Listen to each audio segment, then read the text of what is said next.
नमस्ते दोस्तों, स्वागत है आपका हमारे चैनल पर। आज हम आपको बताएंगे कि आखिर क्यों माता सीता का श्री राम ने गर्भावस्था में त्याग किया था। सनातन धर्म के ग्रंथों में बताया गया है कि बुरे कर्मों का फल हमेशा बुरा ही मिलता है, चाहे वो इंसान हो या फिर ईश्वर। इसका एक उदाहरण माता सीता का है, जिसका जिक्र रामायण में किया गया है। रामायण कई भाषाओं में लिखी गई है और अलग अलग रामायण में कई तरह की दंत कथाएं मिलती हैं, जिनसे कई लोग परिचित नहीं हैं। रामायण के अनुसार माता सीता को एक तोते का श्राप मिला था, जिसकी वजह से उन्हें भगवान राम से अलग रहना पड़ा। पहले माता सीता का वनवास के दौरान रावण अपहरण कर लेता है और उसका वध करने के बाद माता सीता के साथ भगवान राम की अयोध्या में वापसी होती है। फिर एक धोबी की वजह से माता सीता को अलग रहना पड़ता है।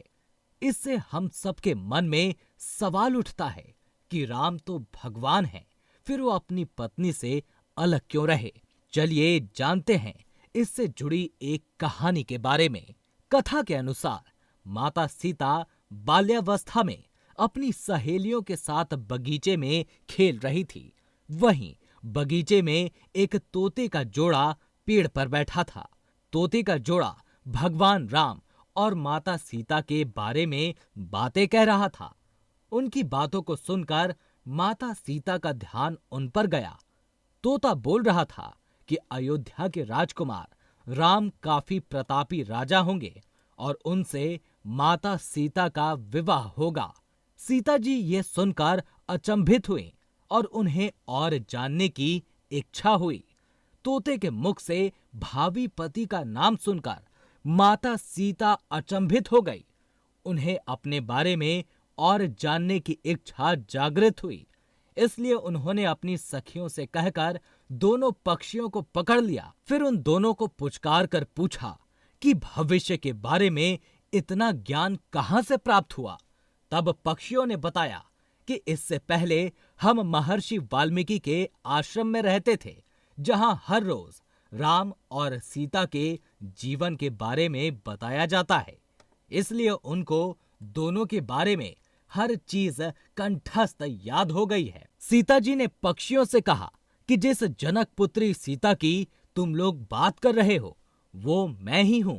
मुझे मेरे और राम के बारे में और भी बातें जाननी है। तब नर तोते ने कहा कि हे सीता, आपका विवाह अयोध्या के राजा दशरथ के ज्येष्ठ पुत्र राम के साथ होगा और आपकी जोड़ी तीनों लोकों में सबसे अद्भुत होगी। सीता जी सवाल पूछती रहीं और तोते का जोड़ा जवाब देता रहा। सीता जी ने कहा कि जब तक मेरा विवाह नहीं हो जाता, तुम दोनों मेरे साथ राजमहल में रहोगे और तुम्हें वहां सारी सुख सुविधाएं मिलेंगी। सीता जी की बात सुनकर तोते का जोड़ा घबरा गया। तब नर तोते ने कहा, हे जनक पुत्री, हम गगन के पक्षी हैं, इसलिए पिंजरे में बंद रहकर हम जीवित नहीं रह पाएंगे, इसलिए हमें आजाद कर दीजिए। तोते ने इसके लिए बहुत याचना की। तब सीता जी ने नर तोते को छोड़ दिया, लेकिन मादा तोते को नहीं छोड़ा और कहा कि ये मेरे साथ रहेगी। नर तोते ने कहा कि मेरी पत्नी गर्भवती है, इसीलिए ऐसे समय पर उसे जाने दें। हम दोनों एक दूसरे का वियोग सहन नहीं कर सकते, इसलिए आप मेरी पत्नी को जाने दें। लेकिन सीता जी ने उसकी एक ना सुनी। इस पर मादा तोता को बहुत गुस्सा आया और उन्होंने श्राप दिया कि जिस तरह तुमने गर्भावस्था में मेरे पति से मुझे अलग कर दिया है, वैसे ही गर्भावस्था के दौरान तुम्हें भी पति का वियोग सहना पड़ेगा। इतना कहते ही मादा तोते ने अपने प्राण त्याग दिए। मादा तोता के प्राण त्यागने के कुछ समय बाद नर तोता का पत्नी के वियोग में प्राण चले गए।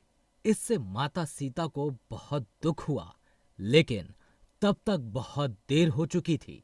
बताया जाता है कि अगले जन्म में तोता वही धोबी था जिसने माता सीता के चरित्र पर उंगली उठाई थी, जिसके बाद भगवान राम ने सीता का गर्भावस्था के दौरान त्याग कर दिया। तब माता सीता महर्षि वाल्मीकि के आश्रम पहुंची और वहां उन्होंने लव कुश को जन्म दिया। इस रूपांतरण युग में हमें माता सीता की ये कथा याद दिलाती है कि बुरे कर्मों का फल हमेशा बुरा ही होता है, चाहे वो ईश्वर के साथ हो या हमारे अपने जीवन में।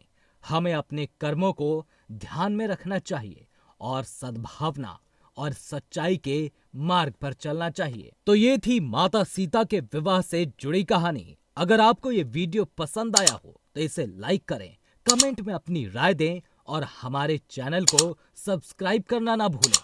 हम जल्द ही आपके लिए एक नया वीडियो लेकर आएंगे। धन्यवाद।